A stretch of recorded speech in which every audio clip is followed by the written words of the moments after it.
Hello, আজকে আমরা pattern 3 এর আরেকটা ম্যাথ দেখব।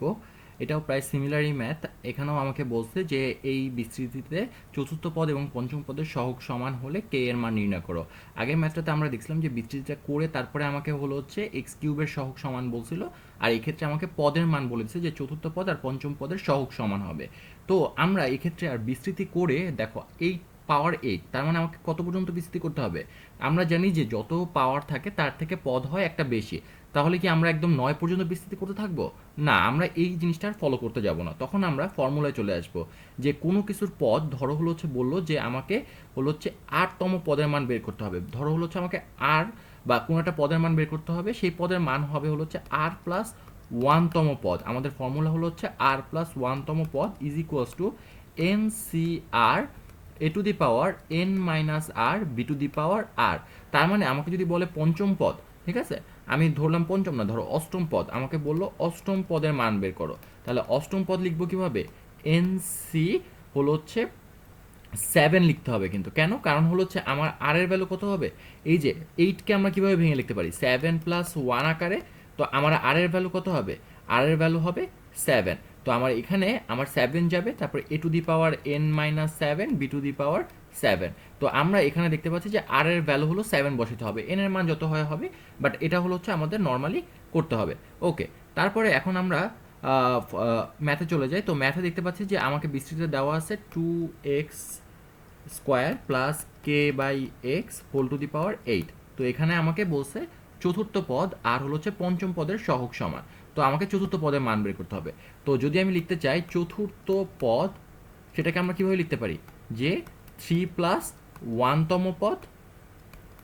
তাহলে 3 প্লাস ওয়ানতম পদের ফর্মুলা কি হবে? N C 3। তাহলে এন এর মান কত? 8। তাহলে 8c3 A to the power মানে 2x square whole to the power n minus r মানে 8 মাইনাস 3, আর b to the power r মানে k by x whole to the power 3।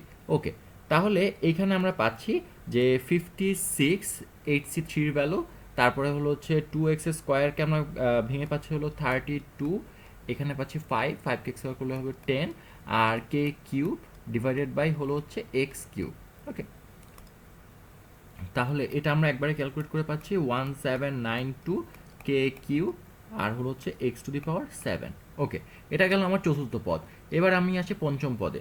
তো পঞ্চম পদকে আমরা সিমিলারভাবে লিখতে পারি যে পঞ্চম পদ ইজ ইকুয়ালস টু 4 প্লাস 1তম পদ। সবাই এখানেই ভুল করে যে আর এর ভ্যালু যত বলে তার থেকে এক কম না নিয়ে তারা ম্যাথ করা ট্রাই করে। তো সবসময় মনে রাখবে যে আর এর ভ্যালু যততম পদ বলবে তার থেকে এক কম হবে। ওকে, তাহলে এখানে কত লিখবো আমরা? 8c4, আর এর ভ্যালু এই যেটা কিন্তু 8c4 এ মানে 2x square whole to the power 8 minus 4, আর k by x whole to the power 4। Okay, তাহলে এটা ক্যালকুলেট করে ফেলি। 70 into 16 x to the power আসবে 5 স্কোয়ার করবো, 4কে স্কোয়ার করলে 8, আর into k to the power 4 divided by x to the power 4। তাহলে এখান থেকে আমরা পাচ্ছি যে 1120 k to the power 4 x to the power 4।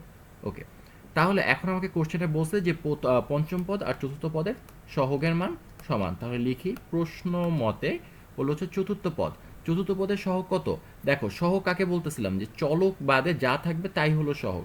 তাহলে এই যে দেখো এক্স আমার চলক, আর বাকি যেটা থাকতেছে সেটাই আমার সহগ, আর এক্স আমার চলক।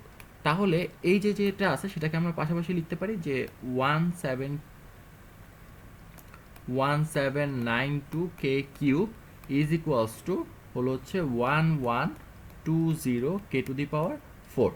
ওকে, তারপরে আমরা ক্যালকুলেট করি যে এখান থেকে আমরা 1792 divided by 1120 is equals to k to the power 4 divided by k cube. K কিউবকে আমি এই পাশে নিয়ে আসছি, আর এখানে 1120কে আমরা এই পাশে নিয়ে আসছি।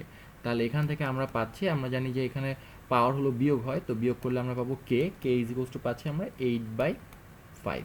তো এটাই আমার অ্যান্সার।